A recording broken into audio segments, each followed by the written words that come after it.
Hi guys, welcome back to another video. Today we're going to be talking about mental health and what made us decide to do community work. So for context, we've both been engaged with like community work for the last couple of, I would say mine is about a year or so. Yours is much longer than mine, I think. Right? Since I was 15. Yeah. 12, 13 years old. So we're also going to talk about years. mental health and what made us, what made you sad, I guess. Yeah. So today I have JV here with me. We have both been through similar stuff. If you watch our other podcasts, we've been talking about we have similar relationship stuff, army, uni. We've been through a ton of stuff. We also stayed together, so we've gone through a ton of stuff together. We know our situations, and basically the first thing I want to ask you is, have you ever been depressed? Have. Last year actually, the reason why so last year I anyhow did investments, right? So I lost 100k. I got through a very painful breakup which involved a police case, legal cases. Similar. So it's painful. I think all these things were of course you go through this common pain. Does it break a man? Were you ever so broken? You're just how do you find the will to get back up? Well, when I lost 100k, right, bro, my insurance is 1 million death. Wow, bro, instant earn back every single You just want to die. Just die lah. Just die. Don't need to go through all this shit. That's not a laughing matter, but I mean, I've been through that kind of stages before. It's difficult, but you still have to find that will to keep going, I know. But was it just relationship and finances? What else? Actually, as a guy, right, these are your biggest two problems. I was going to say, those two are my hardest hardships. Exactly. So it's tough. Then, but eventually I got through the thought lah. Okay, so I was thinking, what if we redirect these thoughts into making them positive? Yeah, exactly. What if these were actually reasons why you can go out next time to tell people that you shouldn't give up at the lowest point of life? One thing that keeps me going is that, I'm always telling myself that I want to be the person that people can be able to look up to that has gone through a lot of shit. For me, I just mentioned to you, right, I've been through A-levels 3 times. I was in NDU, I took that. Then I was like skinny, I trained myself, I did modeling and so I've done even this our same relationship thing where we lied to about everything. All of these things, financial losses, similarly, I had. Yeah. But obviously, my financial losses is just a part of, my story lah. I went up and down, but it's mostly up. It's just that crazily I up. have lost 100k still, right? Whenever you lose that kind of sums, right, it changes your whole No, but the only difference is you earn I earn back after that. No, I earn back after that. Yeah. But the thing is, it's still difficult. I get it. It's difficult. And yes. With investments, it's never going to be, who's going to tell you it's always going to be up? Mine is, thankfully, it was this way, right? But there were still downs, right? You know what I mean? And those downs can kind of hit you very hard. So I always say the whole aspect of you're right, financial and relationship really crushed me the most. And on to the next point I want to ask is which is your, let's start with best and worst years, best years of your life. Actually, best years, surprisingly, the best and the lowest point of the life is happening together. Oh. Okay, so I'm a huge advocate of community, of community efforts. Yeah. Because of my whole downturn last year, right, I actually went back to doing videos. Right, I went back to caring for people when I host, because I can relate to them on such a personal level right now, having been through everything that I've been through. It's just different, when I host, it's really fun. When I talk to people, everyone understands and appreciates that. Same thing for the videos. And that's the highest point of my life right now, and I think it's going to get higher. You took a short break, right, also, recently. It's also, I think, the funny part of yours, not funny, but the interesting part is that you had both highs and lows. It's still simultaneously occurring right now, right? Should I tell you about my lows? You can go to your lows now. But I'm just saying that yours is interesting that it's simultaneous. Correct, it's simultaneous. Yeah. The lowest point, because of my current job, it doesn't actually allow me to do community work. Yeah. Because I do a lot of fundraising, I do events, I do videos. Which is technically more than what community work would entail. Yeah. And that's what is me, right? I go beyond what is needed of me. I donate my own money, but also help to get things done more for the community. So this part it isn't aligned with what my community, my organisation wants, which I don't blame them, but I still love my work. I've reminded you many times, do things separately. Don't kind of mix it. Mixing it makes it messy. But I'm not gonna. We can't talk too much about this because it's an ongoing issue. Right, so I got into a couple of court cases, right, for that. Interestingly, so this is my lowest point in life, and this court case can actually result me in losing my work. It's kind of funny, when you're younger, you're scared of court and police cases. But now I've dealt with quite a few already in my life, and I'm not. I feel like when you do business, when you have when you grow older, your problems get bigger as well. Your responsibilities get bigger. That's right. So these are the problems that you have to face and deal with as a normal guy. So just Okay, not normal guy, but we are like, I think not everybody has to face this kind of shit, but I'm not afraid of this kind of shit nowadays. Yeah. Just make sure you have a clean cut. You know what you're talking about. Yes, you know what you're worth. You know what you're doing. Yeah. Correct. So would you go so far as to say your best years are like behind you, and you will never like you're still optimistic, right? I'm still gonna get better years. Right. I sometimes have that doubt in my head, Like I'm not sure if my best years are already behind me. Why? But I don't think you should. Yeah, I don't think you should. If I were to ask you my best years, yeah. Okay, I don't know how to put this up, but you know my best years. You guess what's my best years? Uni. Yeah, I think the year 1, year 2, year 3 uni. Yes. I think I had good things going for me back then. I was just too like cocky and narcissistic to see what was right in front of me. Like I had good things going for me. Yes. Like my those years my grades were like okay, and my like I could build my finance. I was doing things, but I just lost sight of things, and then I think that I fucked it up myself.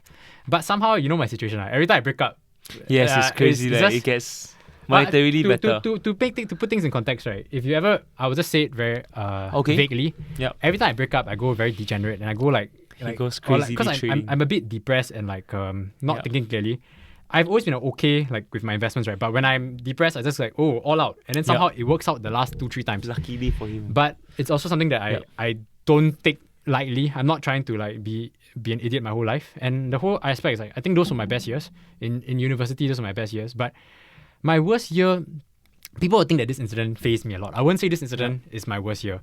Not now. A year ago was my worst. Like a year ago, that was my lowest point. Not now. You know what I mean? Now, when I share things about it, I'm starting to do content again. I took a long break as well. I think it's important to take a break for your mental health as well. So when you talk about mental health, I was going through that whole shit. I was depressed as well. I was suicidal as well. Yeah.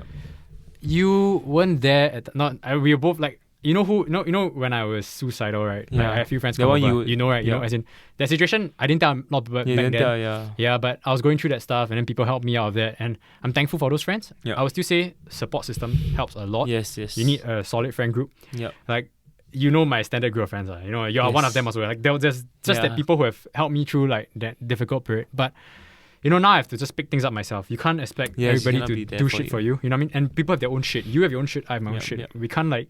So you have to just suck it up and grow from it. But I want to be optimistic. I want to say like the best years are still ahead of me because, like I said, if bad things happen, right, it's a story to tell. I always tell myself it's a story to tell. And somehow, right, I've always came out from all my bad things better at the end. But sometimes it takes longer than expected. But you as long as the one thing you need to do to make sure it's better is that you learn from it. Because if you have something bad and you don't learn from it, you're just going to repeat that same mistake. You know what I mean? Yeah. Correct. The same aspect of relationships and whatever you go through. You lose money, you lost a relationship, whatever. You make sure you learn from those red flags. You make sure you don't make those stupid investment mistakes. That's right. And then you can come out better, Yes. Yeah. You got to make the conscious effort, and your friends around you reminding you of that. No, your friends can only do that much. Yeah, but sometimes Yeah. I get it. Right. Okay, so on that aspect, like how do you think, right, you're going to come out of all this like financial losses or relationship losses? How do you... Yeah. If you say you're optimistic, like money can earn back one, right? That's yes. So you're not ready to worry about that, is it? I'm not gonna worry about that. Yeah. How long did it take you to get over all these issues? Actually, are you over it already? Not yet. I'm going to go into another one. Right? I don't even know when I'm going to lose all my money. But I'm not going to say too much about that. I may lose all my money again. Yeah. How do you even do that? I cannot do that. Like honestly, exactly. If you wipe me out now, I don't think because I could of my court cases. I don't think I could handle it. It's a roller coaster, man. I mean, but that comes to the question, right? What are you worth? What are you contributing? And why are these court cases even here? We have this mutual friend that also stayed with us. You know who, right? Like he also had to. Yes, I know who. When he was our age, he went all the way back to zero and he came back up. Yes. So I still find like I'm very inspired by this kind of stories because it's kind of saying that you in your 20s you can make mistakes, but the mistakes get more severe as you get older. Yes, correct. The repercussions of your mistakes get more severe. Yes. So with each breakup, with each financial loss, you can't really do that many more times. Yes, correct. Let's just hope this is the last one. Yeah, you have to, that's why I go back to the same point. You have to learn from your mistakes. Correct. Because I don't think I could do many more already. Like even relationships, I told you, I almost want 2 more tries only. Even financial stuff, right? I can't take that many hits because unless you have like some like generational wealth backing you, or you have your dad's unless you have someone backing you for all this shit, not many people can recover in many times. You can say we're tenacious. I would say you're a very tenacious and determined individual. I would say I've gone through. Definitely, yes. Like my life story is harsh, you know. Like I've gone through shit, right? Yeah. But there's not many. My mental health, my heart can't take that many more. Yes. Agree. I really went through hell and back already. Literally, Yes. figuratively, I can't do that much more. Yep. So I think I'm trying to be more careful as I go along. It's also the same point where I say like I would rather be single than to have a bad relationship. I would rather take more cautious, like even with investments or whatever. I don't want to blow my account. I don't want, like, that's why I'm also working properly already. I'm not doing stuff that are. It's quite bad last time. You don't really want to do that again because. Yeah. But you have to still take some element of risk because you can't really make it in life, right? If you don't take risk. Correct. You know, risk is a part of life. It's just calculated risk. Right. Yep. Every girl you meet, every investment you take is a risk. Every business you open is a risk. Just make sure it's calculated. True. Right?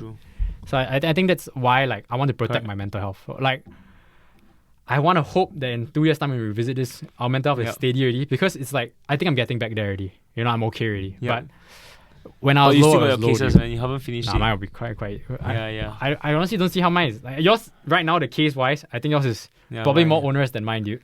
Yeah. Because mine is quite simply put. It's incessant. No, yours, I think mine would be quite easily solved. Yeah. Okay, good. Yeah, so I'm not really... If it comes to the point that I just have to protect the mental health, I have to protect... Because, like I mentioned, you don't want to have too many setbacks in life. A guy doesn't get that many chances in life. You know? You just have to start moving ahead already. Yeah. So, I guess a lot of introspection. Like when I was in the hospital, I had a lot of time to think. I had a whole year to think about all these kind of things, like what I was going to do with social media, what I was going to do with my job and everything. So, I guess you have to make the right decisions in life, like everything else, you know? Yes. So I guess that goes on to our next point. We know altruism, charity work. Like you have been doing it for years. What's the innate reason why you want to do it? I think it's just very nice, you know, that you just take time off. They really take time off all your busy schedule. Just go and understand what's happening on the ground, right? Understand what plights people have. It relates you on a better level, right? It makes you more appreciative. At the same time, you realize that money is not everything. I agree with this part, Yeah, I've made so many friends especially this year when I did a lot of videos. A lot of community organizations has made so many good friends. YMCA, for example, one of my closest friends now. Right, I've made with NTUC. I've made so many. I'll ask you a question. Social, example. Slightly controversial maybe also. But don't you think that showcasing it is not truly altruistic if you're just trying to show that you're very generous and I get that point also. I get it a little bit also. And that's why my videos are always meant to make people happy. I have a lot of people coming to tell me, bro, when I see your video, it just makes me smile. And that was what the videos were meant for. You know? Some people say charity should be done quietly though. Do you agree with that also. I did it. Who says I don't go around telling people I donate money, right? Yeah. Right. There's some things you keep. I think it's okay if there's a purpose behind why you're creating content. If you're trying to inspire people to do the same, if you're trying to have a lesson there that can be learned, I think that makes whatever you're doing validated. You know what I mean? Fair. That's why I say sometimes when I do it, I still film. But it's also by nature and habit, I film almost everything. Pros and cons. We film our relationship, we film our financials, we film everything. I think we need to stop, you know. We find when to say no to filming. Yeah. I think not everything should be filmed now. Because, you know, there's some content creators that also, you know, like not talking about Singapore, like US or whatever, right? They infringe the privacy to showcase a side of like that humanity. Like they want to show that side of humanity, but sometimes they are kind of like making use of that the less fortunate individual for content. Yes, I get it. Yes, totally agree. Yeah, so you need to be very strategical in who you film. I agree in the aspect that it gives you a lot. It slows you down. It gave me a lot of perspective because my whole life, right, I've been trying to be like ambitious, financially successful. I want to grind. But if you really look at like, I think doing this kind of community work gives you a lot of perspective because you can see what people have gone through, how whatever your problems you think you face, you think you got some court case, some police case. I trust me, it's like Maslow's hierarchy of needs. They are just figuring out how to figure out the first part, you know, like the sustenance part, you know, like the food and shelter and that kind of like, you know, the whole hierarchy of needs. You know, it gives you like, it humbles you lah. You know, that's why I think that this whole period also taught me a lot. I've been doing it for a year. So I just want to say that we should always find time to do community work. Okay, because of the same things I just said just now. Okay, so first thing first is for yourself, is to better understand how to treat other people well, right? As well as people that you love well, basically other people well, how to treat them better. And last but not least, okay, you always have an impact in your works. You can earn how much money you can earn how much money in your. I think because you're really impacting people's lives. At the end of the day, it's Correct. more real, you know. It's real. Because the money you see is for yourself. But if you're helping other people, you're actually like, correct. You can feel. I think you live a happier life as well. And people remember, like, exactly those people you help, right, will remember you, and it's like a legacy that you're trying to build. You know what I mean? You're gonna die alone, you know. Yeah. You're gonna die with billions in your account. Who cares? We're not gonna reach billions, bro. Okay, millions. Let's hope lah. Right, but nobody cares. But if you go out today, help somebody else, that person will be forever grateful, and that's what we do. Yeah. We're human beings. It's important to be human. I think for me, I would say that for me, community work, I won't go so far as say like yours, right? That I'm doing it purely to help other people. I think it actually helped me a lot as well. Okay. Because like it helped my mental health. Like I said, it when I see people like their struggles it made my struggles feel like what kind of struggles am I having? You know what I mean? I'm so it gave me perspective, and that's one thing I feel I learned more from community. I got help more from community work than I helped. Yes. Because I really took away a lot from that. It's you know, true, and I true. still want to do it. So I'm gonna try actively kind of do it the next couple of years. Yeah. But within my capacity lah. You know, sometimes I also have to struggle with doing my own stuff. So I mean, I encourage everybody to do like some form of community work. And if you're watching, just hit us up if you want to join us for any more, because I think we're still going to be doing some together. So anyway, if this video is helpful, do remember like, share and subscribe, and we will see you guys next time. Bye.